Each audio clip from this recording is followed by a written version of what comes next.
صلی اللہ تعالیٰ علیہ وسلم کے صاحبزادے ہیں۔ یہ حضرت ابو درداء رضی اللہ تعالیٰ عنہ سے ملنے کے لیے تشریف لے گئے۔ فرماتے ہیں کہ جب میں ان سے ملنے کے لیے گیا تو وہ شدید علیل تھے، حضرت سیدنا ابو درداء رضی اللہ تعالیٰ عنہ بڑے جلیل القدر صحابی ہیں اور بڑے صاحب الرائے آدمی ہیں۔ حضرت عمر فاروق رضی اللہ تعالیٰ عنہ اکثر ان سے مشورہ لیا کرتے تھے۔ فرماتے ہیں میں جب ان سے ملنے کے لیے گیا تو وہ سخت بیمار تھے اور اسی بیماری میں ان کا وصال ہوا۔ میں ان سے ملنے گیا تو وہ مجھ سے کہنے لگے کہ بھتیجے، حضرت عبداللہ ابن سلام کے بیٹے ہیں نا یوسف بن عبداللہ، تو وہ چونکہ ان کا دوستانہ تھا، کہنے لگے بھتیجے تم اس شہر میں کس طرح آئے؟ تو جناب یوسف بن عبداللہ کہتے ہیں میں نے عرض کی کہ آپ کا میرے والد کے ساتھ جو تعلق تھا، جو دوستانہ تھا، اس تعلق نے مجھے مجبور کیا کہ میں آپ کی تیمارداری کروں۔ تو فرماتے ہیں میں تو تیمارداری کرنے گیا تھا، ان کا حال پوچھنا تھا، لیکن یہ لوگ جو حضور کے دین کی تبلیغ کے لیے جذبات رکھتے تھے اور ایک دوسرے کو اللہ کی جانب متوجہ کرنے کا جو جذبہ رکھتے تھے، وہ بڑا انوکھا ہے۔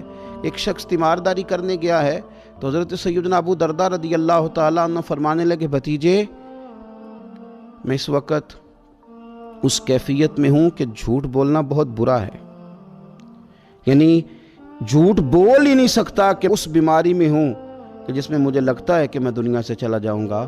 فرمانے لگے اللہ کی قسم میں نے خود رسول پاک صلی اللہ علیہ وسلم سے سنا ہے کہ جو شخص اچھے طریقے سے وضو کرے، وہ تیمارداری کرنے آئے اور یہ ان کو نماز کی طرف، عبادت کی طرف مائل کر رہے ہیں۔ فرماتے میں نے خود حضور صلی اللہ علیہ وسلم سے سنا ہے کہ جو شخص اچھے طریقے سے وضو کرے پھر 2 رکعتیں نماز پڑھ لے یا 4 رکعتیں نماز پڑھ لے، اخلاص کے ساتھ پڑھے، اچھا وضو کرے، 2 رکعتیں پڑھ لے یا 4 پڑھ لے، یعنی 2 نفل ادا کرے یا 4 کر لے، اور پھر وہ خلوص کے ساتھ اپنے رب سے مغفرت طلب کرے تو اللہ اس بندے کی بخشش فرما دے گا۔ یہ میں نے سنا ہے حضور سے، یہ میں نے خود سنا ہے۔ مرض وصال میں سیدنا ابو درداء رضی اللہ تعالیٰ عنہ اس کو بیان کرتے ہیں۔ تو رمضان المبارک کے اندر ہمیں موقع ملتا ہے نماز پڑھنے کا، نماز تراویح کا، رات کی قیام کا موقع میسر آتا ہے۔ ایک تو عشاء کے بعد موقع ملا تراویح پڑھنے کے، ایک یہ کہ ہم کو سحری میں اٹھنا ہے، اور تہجد کی وہ خاص فضیلتیں جو عام دنوں میں کئی دفعہ مشکل ہوتی ہیں، وہ اٹھنا تو ہے۔ اگر تھوڑا سا 10 منٹ پہلے اٹھا جائے، وضو کیا جائے، اچھے طریقے سے کچھ نوافل ادا کر لیے جائیں، پھر سحری کے معاملات میں مشغول ہوا جائے۔ نبی پاک صلی اللہ تعالیٰ علیہ وآلہ وسلم ارشاد فرماتے ہیں، یہ ترمذی شریف کی حدیث ہے، حضور علیہ الصلوۃ والسلام نے ارشاد فرمایا کہ رات کا قیام اپنے اوپر لازم کر لو۔ اگرچہ یہ لازم کرنا یہ استحبابی حکم ہے، حضور صلی اللہ تعالی وسلم نے اسے فرض قرار نہیں دیا، لیکن حضور شوق دلاتے ہیں۔ فرمایا رات کا قیام، رات کا قیام، ساون کی کالی راتوں میں جب بوندا باندی ہوتی ہے، وہ راتوں کو اٹھ اٹھ روتے ہیں جب خلقت ساری سوتی ہے۔ اور حضرت میاں صاحب رحمۃ اللہ علیہ نے فرمایا تھا کہ رات پوے تے بے دردانو نیند پیاری آوے تے درد مندانو یاد سجن دی ستیاں وی آن جگاوے۔ فرمایا رات کا قیام، حضور سید عالم صلی اللہ تعالی علیہ وسلم فرماتے ہیں رات کا قیام اپنے اوپر لازم کر لو، اس لیے کہ یہ رات کا قیام تم سے پہلے نیک لوگوں کا طریقہ ہے، اور یہ تمہارے لیے قرب خداوندی کا باعث ہے، یہ تمہیں اللہ کے قریب کر دے گا۔ اور حضور صلی اللہ تعالی علیہ وسلم فرمانے لگے یہ رات کا قیام تمہاری برائیوں کو مٹا دے گا اور یہ تمہیں گناہوں سے روک لے گا، گویا رب کریم تمہیں معافی عطا فرمائے گا، یہ تمہارے لیے بخشش کا ذریعہ بن جائے گا۔ یہ برائیوں کو مٹانے والا ہے رات کا قیام، یہ گناہوں سے روکنے والا ہے رات کا قیام۔ تو نماز کی طرف خاص توجہ کریں۔ اسی طرح کا معاملہ تھوڑا سا ہمیں ذوق کے ساتھ قرآن پاک کی تلاوت کے ساتھ اپنے آپ کو وابستہ کرنا چاہیے۔ بہقی شریف میں حدیث ہے، نبی پاک صلی اللہ تعالیٰ علیہ وسلم نے فرمایا میری امت کی سب سے افضل عبادت تلاوت قرآن ہے، سب سے افضل عبادت تلاوت قرآن۔ اور حضور صلی اللہ تعالیٰ علیہ وسلم فرماتے ہیں قیامت کے دن قرآن پڑھنے والے سے کہا جائے گا تو پڑھ، تو جتنی آیتیں پڑھتا جائے گا رب تیرے اتنے درجے بلند کرتا جائے گا۔ تلاوت قرآن کے ساتھ خاص ذوق، رمضان شریف کے اندر گھروں کے اندر اگر قرآن پاک کی تلاوت کی جائے، ہم دیکھتے تھے جب دیہاتوں میں ہوتے تھے تو گھر کے اندر بڑا ذوق ہوتا تھا قرآن پاک کی تلاوت کا۔ بہن بھائی ایک دوسرے سے پوچھتے تھے تیرا کون سا سپارہ ہے، تو وہ کہتے تھے میں کیوں بتاؤں، تو بتا تیرا کون سا ہے۔ کیوں؟ اس لیے کہ ایک شوق ہوتا تھا کہ ایک دوسرے سے آگے بڑھنا۔ تو نبی پاک صلی اللہ تعالیٰ علیہ وسلم نے فرمایا دنیا میں قرآن مجید پڑھتا تھا، اس سے قیامت کے دن بھی کہا جائے گا کہ اب تو پڑھنا، تو وہ جتنی آیات پڑھے گا رب اس کے اتنے درجے بلند کرے گا۔ تو رمضان شریف کے اندر خاص ذوق قرآن مجید کی تلاوت کا۔ پھر اسی طرح کا معاملہ استغفار کے ساتھ، نفل پڑھے جائیں، تلاوت کی جائے، اور پھر استغفار کثرت سے پڑھا جائے، استغفار کثرت سے پڑھا جائے۔ نبی پاک صلی اللہ تعالیٰ علیہ وسلم کا محبوب وظیفہ استغفار پڑھنا، اللہ کے حضور توجہ کرنا، توبہ کرنا۔ حضور تو معصوم ہے، نبی پاک تو معصوم عن الخطا، حضور سے تو معاذ اللہ کوئی گناہ سرزد ہوتا ہی نہیں، اور انبیاء کے بارے میں جو کوئی ایسے نظریات رکھے وہ گمراہ ہے۔ لیکن حضور صلی اللہ تعالیٰ علیہ وسلم نے فرمایا لوگو، یہ بخاری مسلم میں حدیث ہے، فرمایا لوگو اللہ تبارک و تعالیٰ کی بارگاہ میں توبہ کرو، بخشش طلب کرو۔ حضور فرماتے ہیں میں دن میں 100 مرتبہ اپنے رب کی بارگاہ میں توبہ کرتا ہوں۔ حضور تو معصوم ہے۔ یہ توبہ کس لیے ہے؟ یہ تعلیم امت کے لیے، یہ ہمیں سمجھانے کے لیے، یہ ہماری توجہ دلانے کے لیے، یہ بتانے کے لیے ہے کہ یہ استغفار درجات کو بلند کرتا ہے۔ اللہ کی طرف رجوع کرنے کے لیے کثرت کے ساتھ استغفار کی جائے، اپنے رب سے معافی مانگی جائے۔ ہم انسان ہیں، کچھ غلطیاں نہ چاہتے ہوئے بھی ہو جاتی ہیں، بہت کوشش کے باوجود کچھ چیزوں پر کنٹرول نہیں رکھ پاتے، ہم سے سرزد ہو جاتی ہیں۔ رمضان کی ساعتوں میں، صبحوں میں، شاموں میں، سحری میں، افطار میں، تراویح میں، تہجد میں اگر اللہ کے حضور استغفار کی جائے، اللہ کے حضور استغفار کی جائے۔ مسند امام احمد بن حنبل میں حدیث ہے، حضور صلی اللہ تعالیٰ علیہ وسلم فرماتے ہیں، اور یہ حدیث اتنی زیادہ انسان کو خوشی دیتی ہے اور رب کی رحمت کو بندے کے اتنا قریب کر دیتی ہے، اتنا اللہ کے قریب کر دیتی ہے کہ انسان جھوم اٹھتا ہے۔ کبھی اس حدیث کے جملوں پر غور کریں، نبی پاک صلی اللہ تعالیٰ علیہ وآلہ وسلم کس طرح رب کی رحمت ہمارے سامنے بیان کرتے ہیں، اور جب حضور اپنی زبان نور سے بیان کرتے ہیں پھر تو یوں لگتا ہے کہ روح کی گہرائیوں تک بات چلی گئی۔ حضور سید عالم صلی اللہ تعالیٰ علیہ وسلم فرماتے ہیں شیطان نے رب کریم کی بارگاہ میں یہ کہا تھا کہ اے مالک مجھے تیری عزت کی قسم، جب تک ان لوگوں کے جسموں میں روح رہے گی میں انہیں گمراہ کرتا رہوں گا۔ جب اللہ نے اسے کہا نا کہ تو نکل جا، تو مردود ہے، تو اس نے کہا مجھے تیری عزت کی قسم، جب تک ان کے جسموں میں روح باقی ہے میں انہیں گمراہ کرتا رہوں گا۔ تو میرے کریم محبوب علیہ السلام، مدینے والے پیارے حبیب علیہ السلام فرماتے ہیں، رب کریم نے فرمایا سن و ابلیس، اگر تو یہ قسم اٹھاتا ہے کہ تو جب تک ان کے جسموں میں روح ہے انہیں گمراہ کرتا رہے گا، تو پھر مجھے بھی اپنے عزت اور جلال کی قسم، یہ جب تک مجھ سے معافی مانگتے رہیں گے میں انہیں معاف کرتا رہوں گا، میں بھی انہیں معاف کرتا رہوں گا، یہ جب جب مجھ سے بخشش مانگیں گے، جب جب مجھ سے بخشش مانگیں گے۔ اس یہاں سے کبھی ہم نے کنارہ نہ کیا، اور تو نے بھی تو دل آزردہ ہمارا نہ کیا، ہم نے تو جہنم کی بہت کی تدبیر، پر میرے مولا تیری رحمت نے گوارا نہ کیا۔ تو کثرت کے ساتھ استغفار رمضان میں کیا جائے، اللہ کے حضور معافیاں مانگی جائیں، اور میں تو کہتا ہوں اپنے لیے بھی مانگی جائیں، دوسروں کے لیے بھی مانگی جائیں۔ استغفار سے وہ مان جاتا ہے۔ اور پھر سب سے زیادہ جس چیز پر توجہ دینے کی ضرورت ہے وہ ہے عبادت کا مغز، یعنی دعا۔ میں اکثر کہتا رہتا ہوں کہ ہمارے ڈاکٹر ہمیں یہ کہتے ہیں کہ تمہارے دلوں میں کچھ دکھ ہیں وہ کہہ دو تو تمہاری بیماریاں ہلکی ہو جائیں گی، دل کے بوجھ اتار دو، تم کہہ دو کسی سے اپنے غم تاکہ تمہارے دل ہلکے ہو جائیں۔ اب کچھ غم بڑے ذاتی قسم کے ہیں، بندہ کسی سے کہہ ہی نہیں سکتا، بڑی نجی قسم کے کچھ دکھ ہیں، کسی سے کیسے بیان کرے؟ تو ہمارے دین نے ہمیں دعا سکھائی۔ معنی کیا ہے؟ جو کسی سے نہیں کہہ سکتے وہ رب رسول سے کہہ دو تاکہ تمہارا دل بھی ہلکا ہو، تمہاری عزت بھی محفوظ رہے، اور تم نے کہا بھی اس طبیب کے سامنے جو سب سے بڑھ کر شفا دینے والا، کہا اس مالک کے سامنے جو سب سے زیادہ خزانے بانٹنے والا۔ ترمذی شریف میں حدیث ہے، حضور نے فرمایا دعا عبادت ہے۔ اسی ترمذی میں حدیث ہے، فرمایا دعا عبادت کا مغز ہے۔ اور اسی ترمذی میں حدیث ہے، نبی پاک علیہ السلام نے فرمایا یاد رکھو، رب کے نزدیک، اللہ کے نزدیک دعا سے زیادہ عزت والی چیز کوئی نہیں، اس سے بڑی اکرام والی چیز ہی کوئی نہیں اللہ کے حضور۔